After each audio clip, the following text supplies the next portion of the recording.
Look at a flower. Have you ever looked at a flower?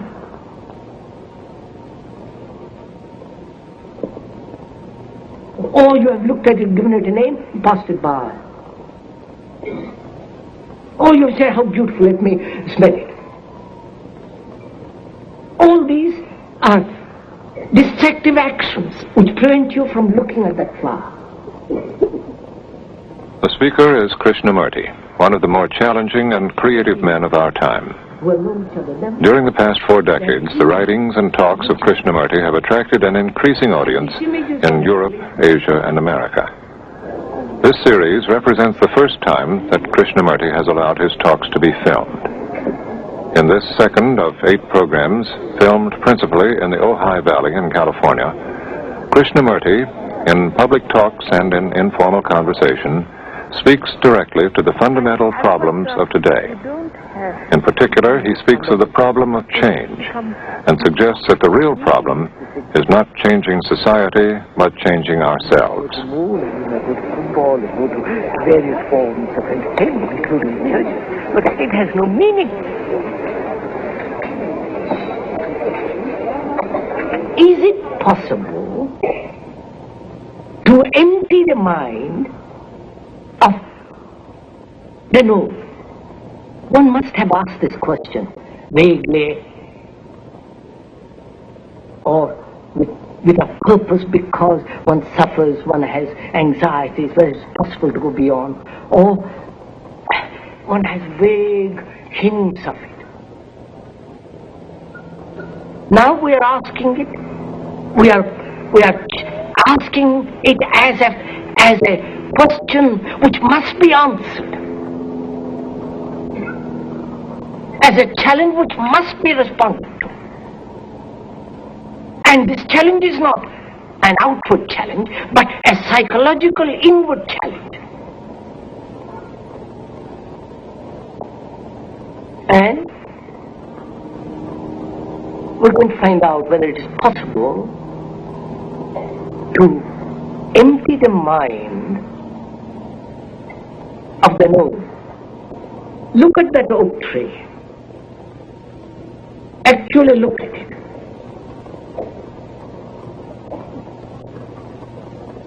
You are the observer, and the oak is the observer. There is a space between you and the thing which is the tree. In that interval of space is time. Right? The time that has to be covered to see, that's the object. In that interval of space, there are all kinds of ideas which actually prevents me from seeing the fact of the tree. When you no longer name, no longer thought functioning as knowledge about that tree, then is there a space between you and the tree?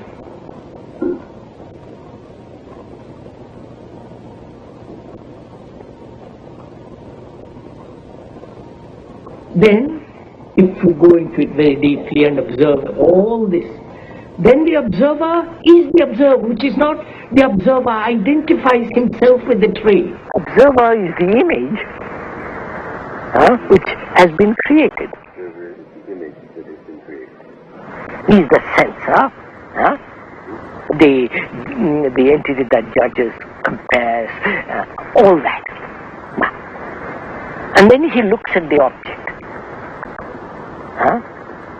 Either the tree or his own experience, or his image, his relationship with somebody, another.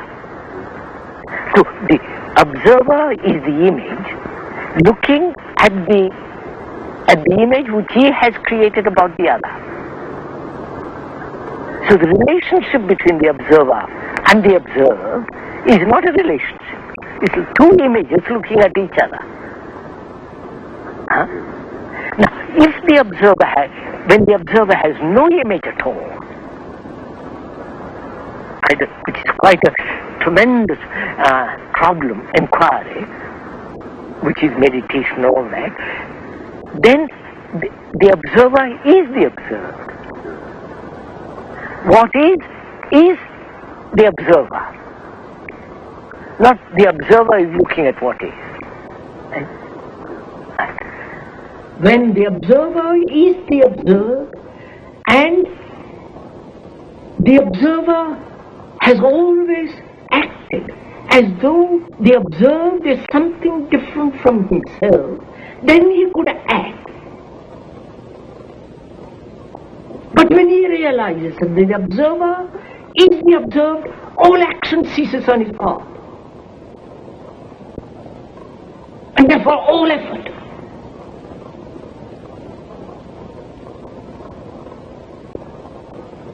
And therefore there is no fear at all. This requires a great deal of inward inquiry, inward observation, step by step without coming to any conclusion. Why do you choose? What is the necessity of choice? If you see something very clearly, as we just now saw what freedom implied, and when the mind is only free that it can see the total, when you see that clearly, there is no choice. It's only the confused mind that chooses.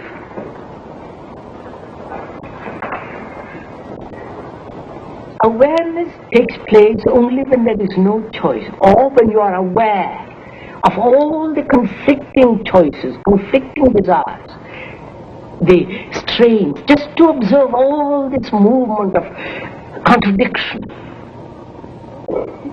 And knowing that the observer is the observed. And therefore, in that process there is no choice at all, but only watching what is. And that's entirely different from concentration. And that awareness brings a quality of attention.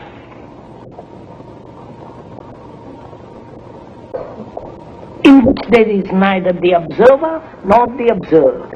When you really attend, completely attend. Like when you are now, if you are really listening, there is neither the listener nor the speaker. And that state of attention brings about an extraordinary freshness, youth, and not youth. In America they use that word terribly. The extraordinary sense of freshness, quality of newness to the mind.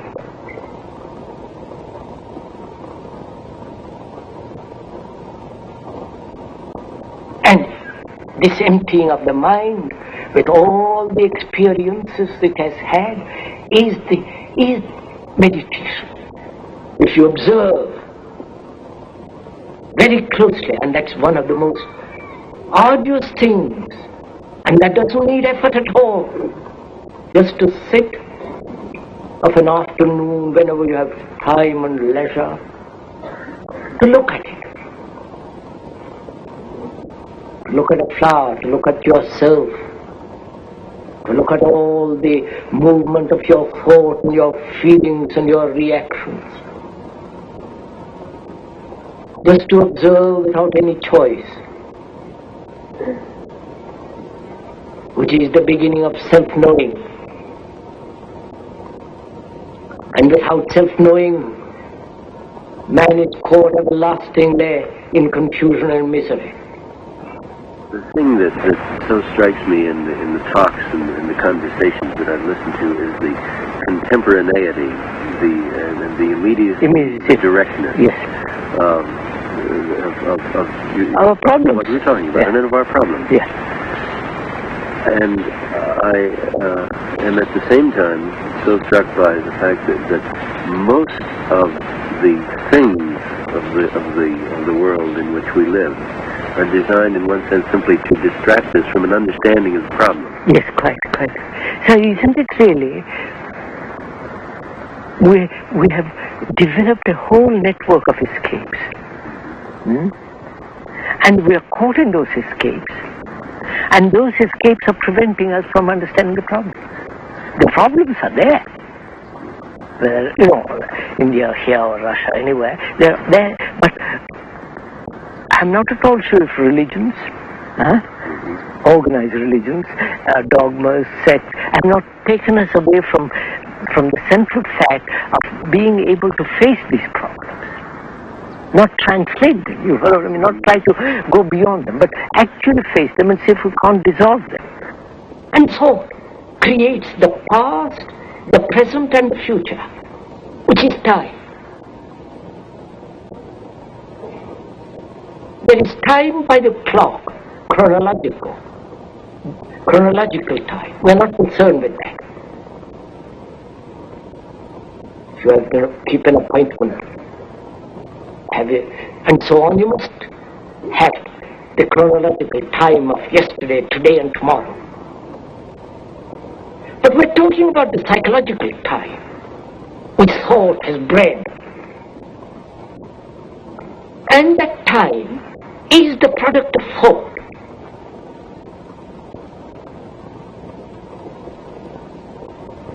I have had that pleasure, I am going to have it, and I shall have it. This time quality is created by thought, bred, put together by thought. And thought is time, and it is time that creates fear.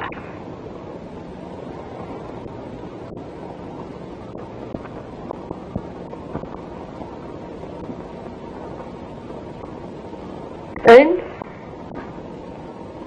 without probing into this time, pleasure, thought, we are always bound by time. And therefore time is never a stop. It's only when there is an end to time that is something totally new. You speak in terms of creating a new consciousness, but a new society. New society in relation to a mind that has completely undergone a revolution with regard to the psychological structure also. Yes. Which would mean a society which is not in time? No, it has. All society has to be in time. But the individuals who have freed themselves from this structure, psychological structure, will be freed of time. Therefore, they won't be slaves to time, but yet obey the laws of time in society. It certainly isn't modern man who has invented time, but the concept has an awful lot to do with time. I think it is because he has made himself incapable of facing what is the fact. Therefore, he has a concept about the fact inwardly, psychologically, and according to that concept formula, he functions.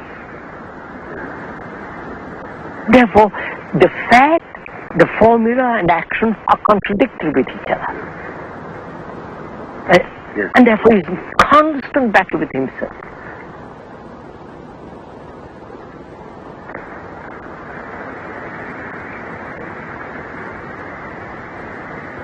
So is it possible to act without idea?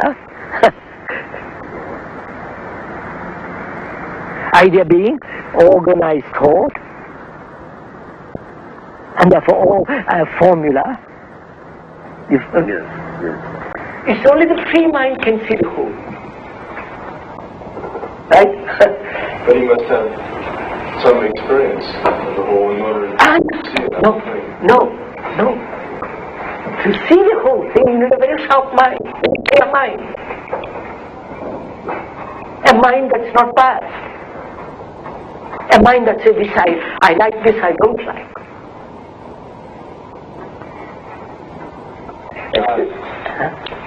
Well, you have eliminated the mind that is in a pattern or expects to be led, or it won't ever see the complete truth. But does that necessarily mean that the mind that is free will who all see the truth. Look, if you want to see the view of that valley from the hill, you take a survey of the whole thing, don't you? That means your mind is no longer merely fixed on the Thatcher school or a particular school. You look at the whole valley.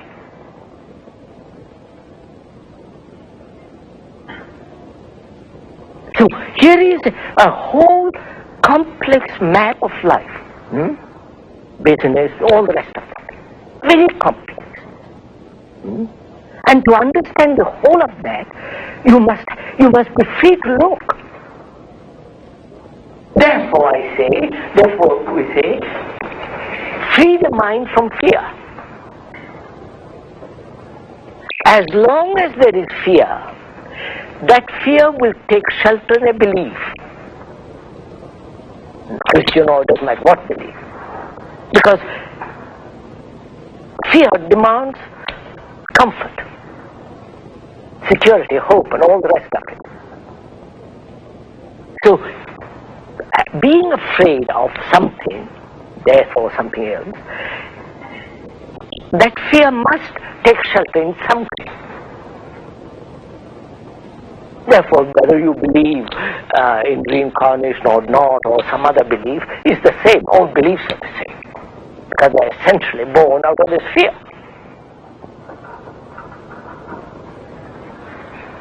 So really the question is, can fear be eliminated altogether? It's like inquiring into if there is such thing as God. I put it in quotes. That word God is so heavily loaded that has almost lost all its meaning. If one wants to discover it, if there is or if there is not, how does one proceed? Obviously, to find out, all types of belief must come to an end. And therefore, which means all form of fear must come to an end. Belief is a form of hope. And I have hope because I'm in despair. And I invent a belief, a security, a state of mind which says there is something which is permanent. And I believe in that. And that belief, obviously, not only conditions all examination, all perception, but it prevents the total inaction.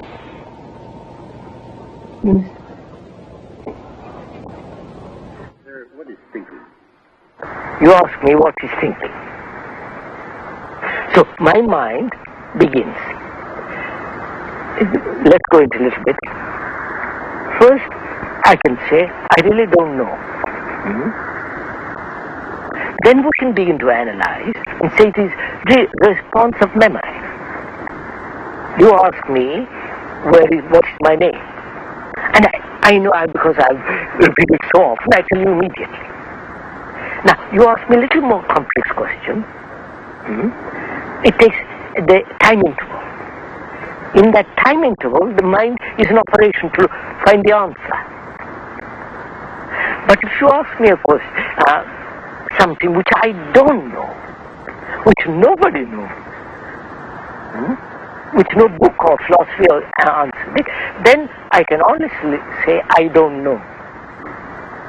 I don't. It's both then a significant question and a significant answer. I really don't know. Now, when I say I don't know, I really mean I don't know. That means I'm not waiting for an answer or expecting someone to answer me or looking for an answer. Which means my mind is completely alert, but I'm not looking because I don't know where to look or to whom to ask. Now, in that state, I begin to discover. Because that state is real freedom. Such a mind is a religious mind. no longer seeking, no longer demanding experiences, is not caught in visions.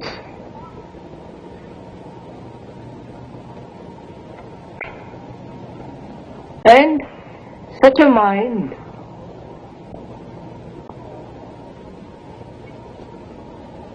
has an activity totally different, at a different dimension, which thought can never possibly reach.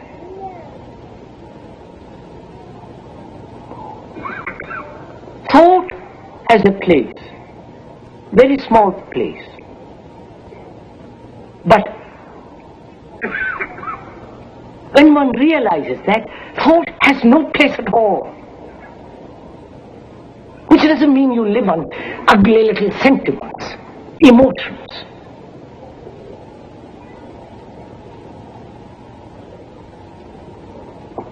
So one can function normally, healthily, sanely in this world with a mind that is not cluttered up by thought.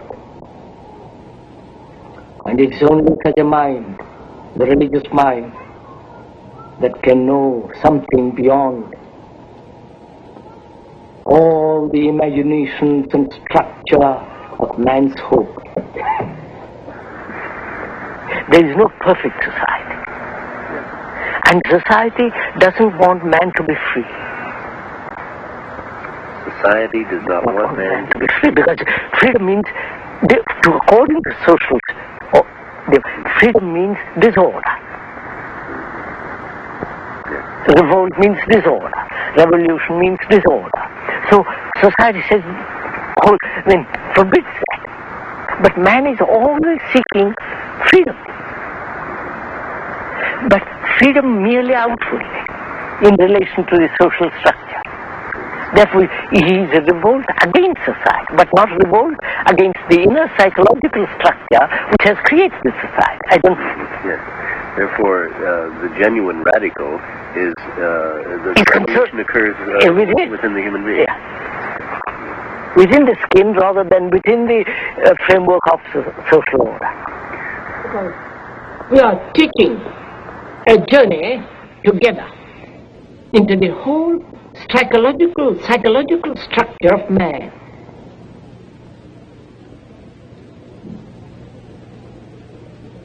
Because in the understanding of that structure and the meaning of it, we can then perhaps bring about a change in society. And society, God knows, needs a total change, a total revolution. All similarities should be distrusted. You know what I mean?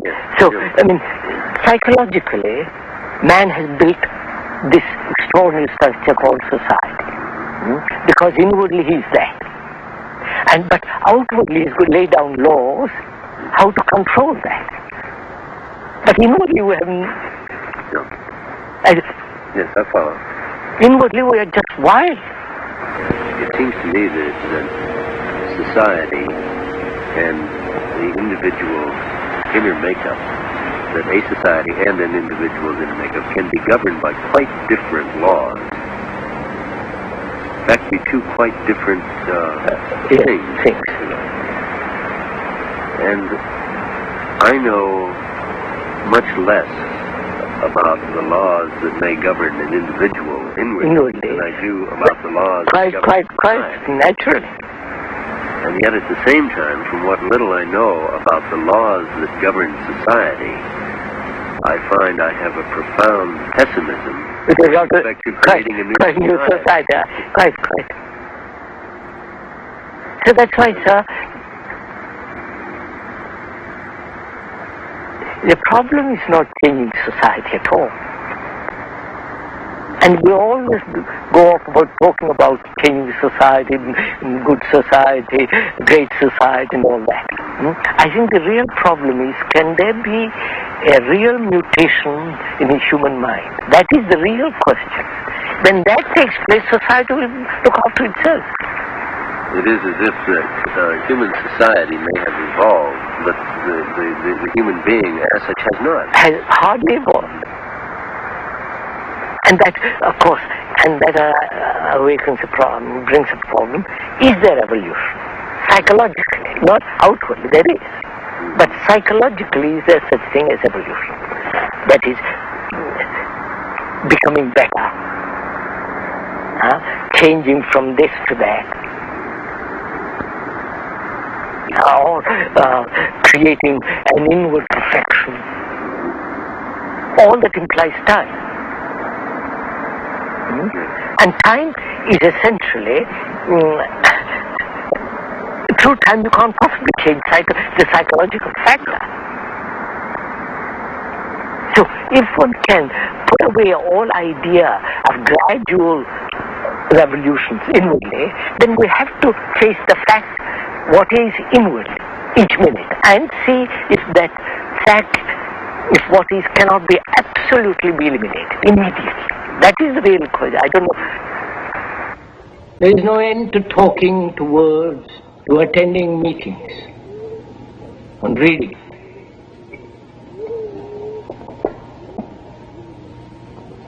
But attending meetings, reading, discussing has very little value.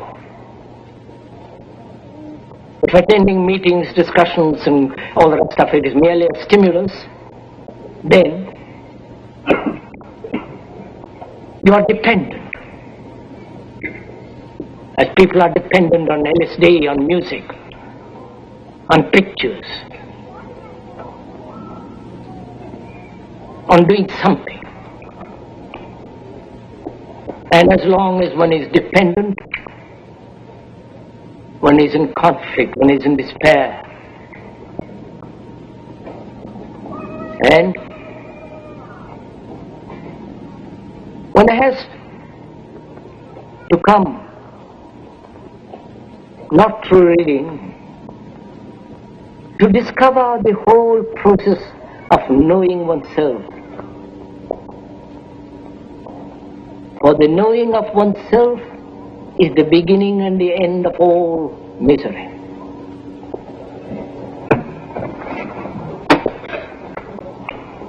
This has been the second of 8 programs presenting Krishnamurti, whose singularly challenging approach to the problems of our time places him outside of any simple category like philosopher or religious leader. Subsequent programs will explore love, fear, conflict, the aging of the body, and death. In his next talk, Krishnamurti will speak of freedom from fear.